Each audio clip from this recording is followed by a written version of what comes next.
Senhores telespectadores, vamos conhecer hoje mais um concelho no Algarve. O concelho da mais jovem cidade do país, concelho de Lagoa.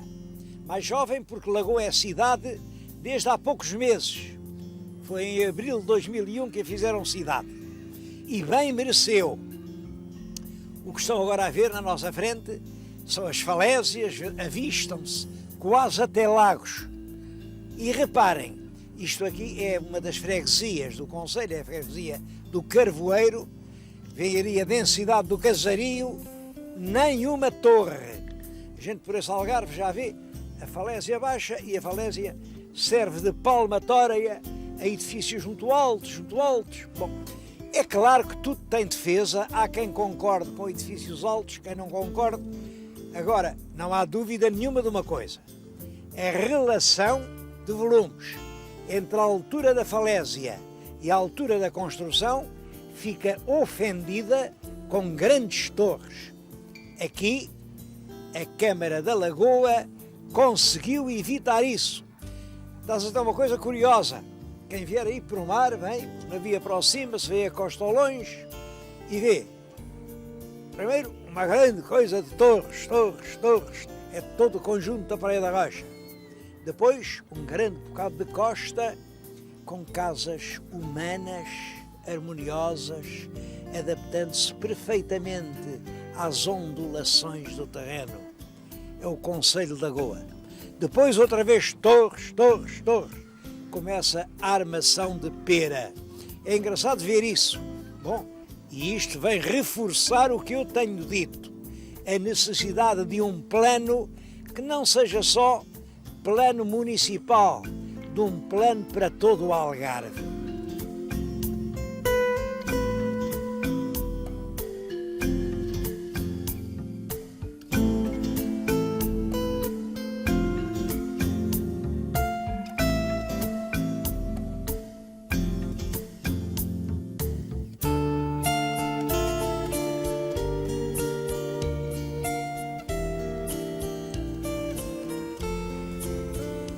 O nome da cidade, Lagoa, é curioso porque hoje não há cá lagoa nenhuma.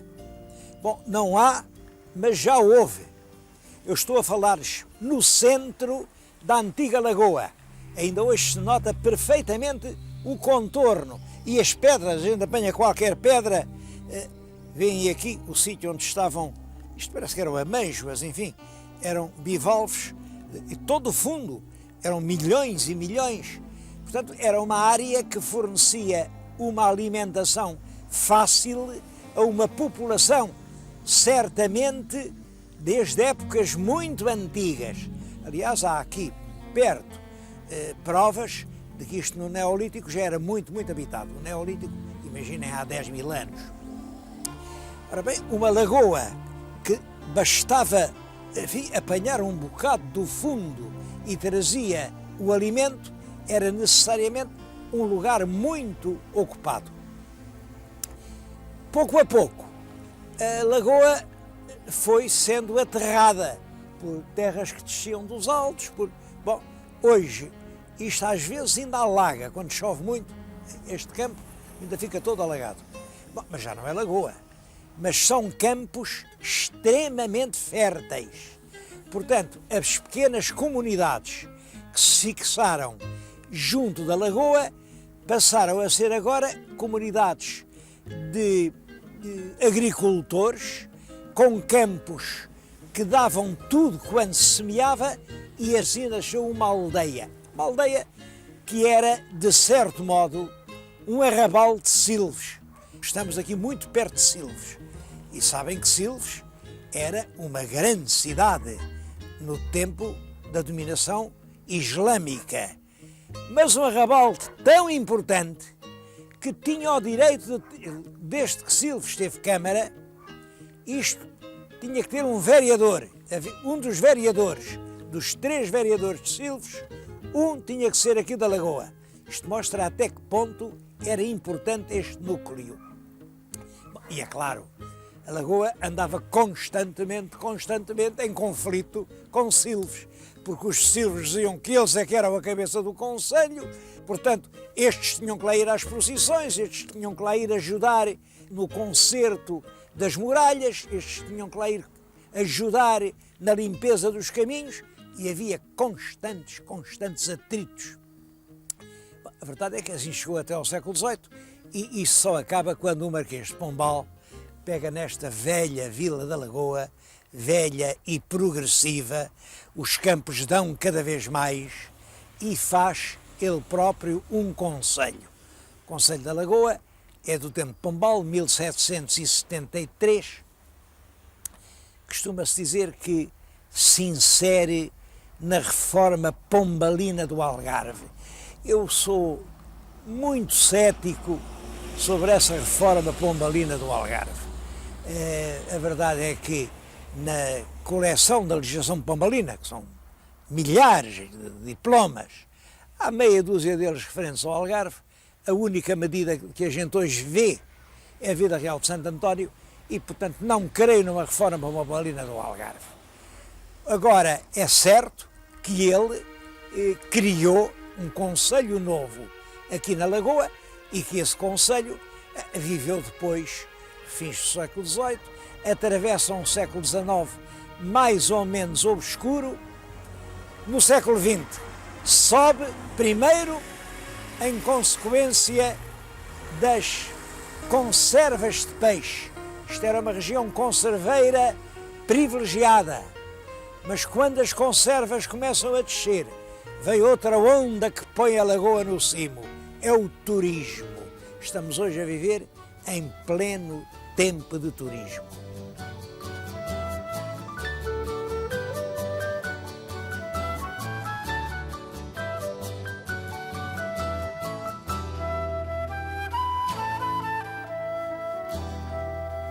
Naturalmente, a história de Lagoa, durante esse longo tempo que vai desde a conquista pelos cristãos até ser concelho no tempo de Marquês de Pombal, conheceu altos e baixos. Uma coisa que muitas vezes a gente não diz, mas é verdade, é que depois da conquista do Algarve pelos cristãos, todo o Algarve entrou numa profunda crise. As cidades, as povoações muito ativas de comércio ficaram, em primeiro lugar, ficaram sem ninguém, porque o Dom Afonso III já usou de maior bom senso e poupou a vida aos mouros. Mas os conquistadores anteriores, por exemplo, quando conquistaram Silves, quando o Dom Sancho I, com o exército de cruzados, conquistou a cidade de Silves, não ficou ninguém vivo, nem cão, nem gato. Matou tudo. Claro, pouco tempo depois vieram os mouros, reconquistaram Silves, naturalmente mataram todos os cristãos que lá estavam. Depois voltaram os cristãos. E uma terra amassada em sangue é uma terra em decadência. De resto, isto vivia do comércio, com a pirataria sarracena aqui a rondar as costas. Isto não podia desenvolver-se e durante o século XIII e XIV, todas as terras do Algarve, e portanto Lagoa também, conhecem um período de grande decadência.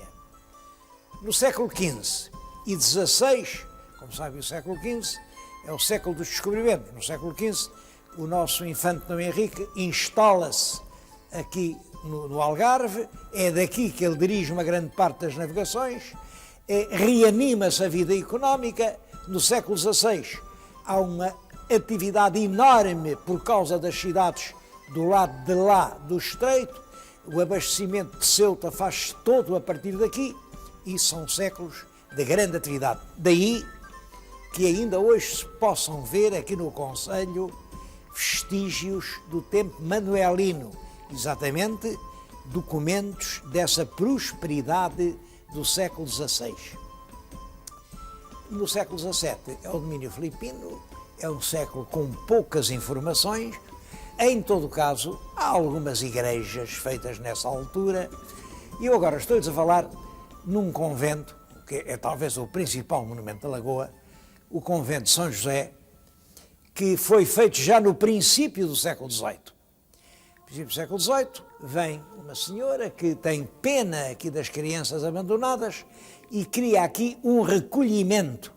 Lá fora tem uma roda que dava para a rua, pela calada da noite, vinham, coitadas, as mães solteiras com os meninos escondidos e punham-nos ali na roda, tocavam uma sineta, a roda dava uma volta e cá dentro estavam as freiras, recolhiam os meninos, enfim, faziam deles gente, criavam-nos.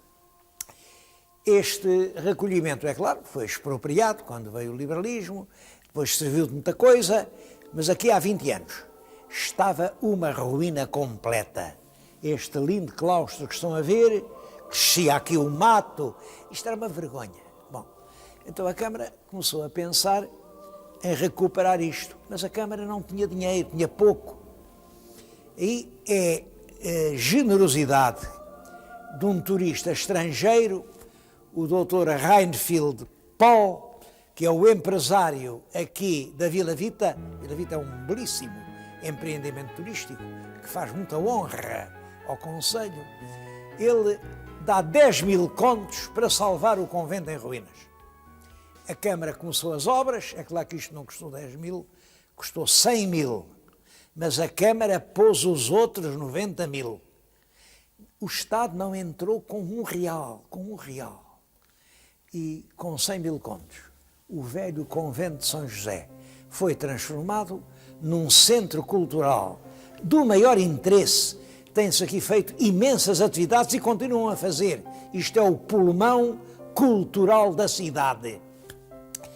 Conto isto em pormenor porque isto é um exemplo.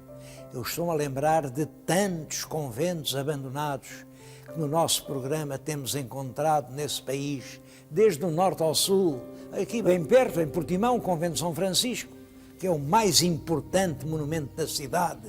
Estou a lembrar da minha terra, o convento do Fundão, que deixaram miseravelmente cair. Nunca vimos há tão pouco tempo aquele convento em Moura, lá no Castelo. Tudo isso se poderia transformar em centros culturais, porque no fundo são os monumentos que temos. Ricos ou pobres não temos outros, e todos eles têm a sua história.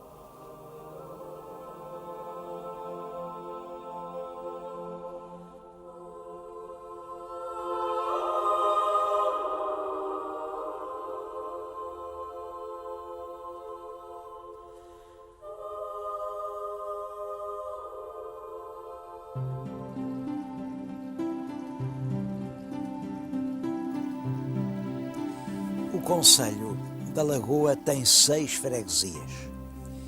Uma é o Carvoeiro, foi no Carvoeiro que começámos o programa. A Lagoa, com a própria cidade da Lagoa. O Ferragudo, que é um dos mais poéticos lugares do Algarve, fica na Foz do Arade. O Castelo de Ferragudo é um castelo medieval que estava aqui para defender a Foz do Arade. Isto é o rio Arade que vai até Silves. Era, portanto, uma via de penetração muito importante. Chegava-se por aqui ao Alentejo. O rio Arade que fazia de Silves uma das cidades mais brilhantes da Espanha muçulmana. Eu em tempos propus que desassoreassem o rio, isso podia restituir a Silves a sua função de grande cidade, mas infelizmente nada se fez. Estombar, que tem uma igreja que é classificada como monumento nacional. Porches, eu agora estou em Porches, estou aqui junto da falésia de Porches, perto da Capela da Senhora da Rocha. É uma capela já com muitos séculos, que é uma atração dos pescadores. E o Parchal, o que tem de mais importante são aquelas tristes ruínas de antigas fábricas de conservas. Tudo aquilo morreu. Bom, essa é uma nota triste, porque nós perdemos a Batalha das Conservas, não foi por falta de peixe, não foi por falta de pescadores, foi porque realmente não nos equipámos, não fomos capazes de acompanhar o progresso da tecnologia dos novos tempos. As nossas conservas foram ficando para trás, Aqui em todo o concelho já houve 22 fábricas, agora não há nenhuma. É claro, em grande parte isto porque vem o turismo.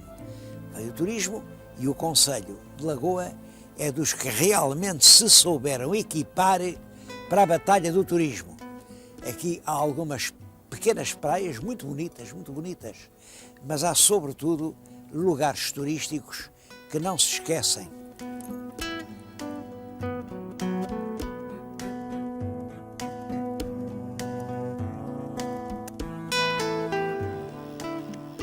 A avalanche turística subverteu quase todas as atividades económicas tradicionais do Algarve. De certo modo, o turismo passou a ser a mola real da vida algarvia. Mas há um ramo que chegou até hoje. Quero-lhe fazer uma referência muito especial, porque me parece que é realmente importante. É o vinho. O vinho. No Algarve, desde a ocupação cristã, houve vinhas, estabeleceram-se vinhas, não sabemos quando, mas uma coisa é certa. Quando o rei Dom Dinis, reparem, o rei Dom Dinis, no ano de 1282, portanto, ainda no século XIII, deu foral a Porches, logo uma das primeiras condições é que, por cada barril de vinho de Porches que venderem, tenham que lhe pagar ao rei um morabitino. Quer dizer, a venda do vinho de Porches era tributada. A produção do vinho manteve-se, no século XVI fala-se numa grande crise da exportação do vinho, como não havia de haver crise, quem o exportava eram os judeus. Os judeus é que tinham nas mãos os grandes negócios do comércio internacional. A gente expulsou os judeus e, naturalmente, deixámos de exportar o vinho. Há até coisas que pouca gente sabe.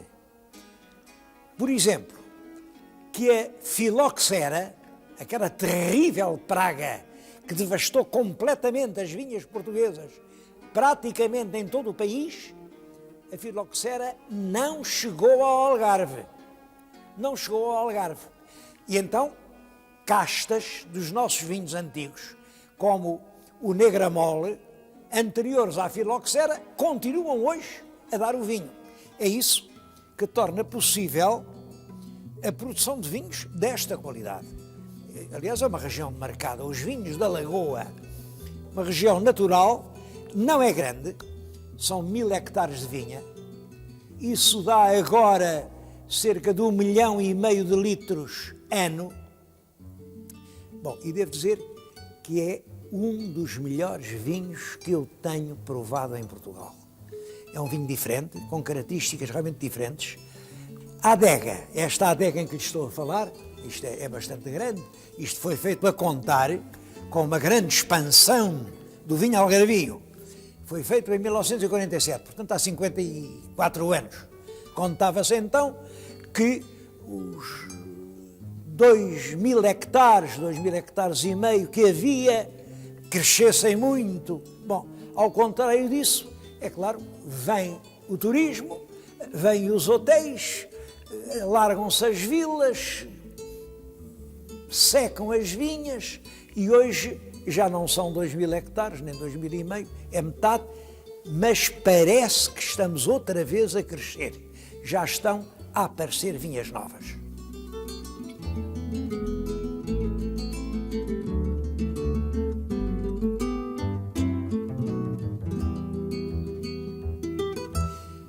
Uma das tradições do antigo Algarve era a olaria. Havia dezenas de pequenas oficinas de oleiro. Bom, o oleiro, como sabem, amassa ao barro e fazia as bilhas, as talhas, os potes, os pratos, tudo aqui era de barro vermelho.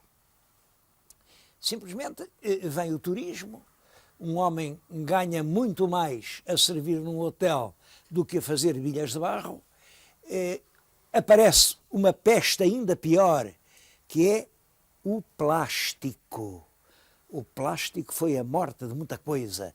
Quem é que vai agora fazer um prato de barro se um prato de plástico feito à máquina, que dá uma carimbagem, fazem-se 1000, enquanto à mão só se faz um, e o plástico não se parte, além disso é 100 vezes mais barato e morre a olaria. Quer dizer, estava a morrer quando aqui, na Lagoa, em 1968, aconteceu uma espécie de milagre.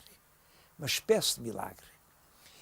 Veio aqui um pintor irlandês, o Patrick Swift, que era amigo de um grande desenhador português, o mestre Lima de Freitas. Eu falo sempre com comoção de Lima de Freitas porque penso que devemos ao Lima de Freitas as mais belas ilustrações dos Lusíadas modernos. São lindíssimas os desenhos de Lima de Freitas. Bom, juntaram-se os dois e pensaram, mas é uma pena, então vai acabar agora a olaria, uma coisa tão bonita. Vamos nós fazer aqui uma olaria nova, uma olaria artística. E começam eles com uma inspiração que já nada tinha de algarvia, mas inspirados em desenhos que há em todos os museus da Europa, a fazer pratos, louças, talhas, bilhas, jarras. Bom, eu tenho aqui junto de mim um prato, isto é um prato. Olhem para a beleza deste prato. É uma ave entre flores. É um dos milhares de peças que continuam a fazer. Estão aqui as senhoras que os fazem. Reparem, olha, esta do primeiro plano está a fazer uma coisa que eu nem sabia que havia. É um saleiro. Eu peço-lhe que vire a boca do saleiro para cá. A gente mete a mão, tira o sal, tempera a comida e depois vira outra vez e fica esta coisa bonita na cozinha. Bom, todas estas paredes estão revestidas de verdadeiras obras de talento, de um artesanato. Eu vou chamar-lhe um artesanato português, certamente. Estas senhoras são todas portuguesas, até acho que são todas algarvias. São, acertei, todas portuguesas, todas algarvias. Portanto, é um artesanato algarvio.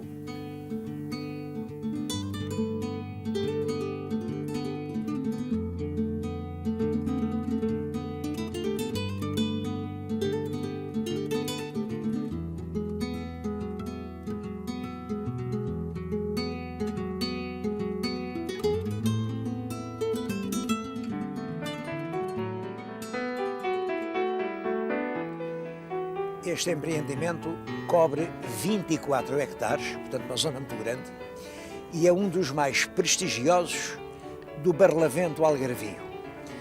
Bom, é claro que no Algarve há muitos outros empreendimentos com este nível, que é excepcional, mas há muitos outros. Infelizmente, também há muitas coisas sem nível nenhum. E aqui, no Concelho da Lagoa, há preocupação da qualidade, mais do que de conseguir grandes aglomerações, torres onde cabem milhares de turistas, não. Há uma preocupação de harmonia, de proporção, de humanização, de preservar a paisagem, e eu creio que o caminho do turismo tem que ser por aí. Porque esta palavra turismo é uma palavra que engana. Turismo, há 50 anos, queria dizer só as viagens de pessoas que têm uma grande capacidade económica e que, portanto, interessa atrair, é claro, interessa atrair porque são uma fonte de riqueza. Hoje já não é só isso. Há realmente esse turismo, continua a haver, mas há um outro, que é o turismo das pessoas que não têm nada e por isso são os governos, através das suas atividades sociais, que os levam. É um turismo muito humanitário, muito simpático, mas não é esse, evidentemente, que interessa atrair para o nosso Algarve. O turismo é muita coisa. É claro, o turismo que nos interessa é um turismo de pessoas que podem contribuir para o desenvolvimento, para o bem-estar, para a riqueza do nosso país. E o futuro está nisso.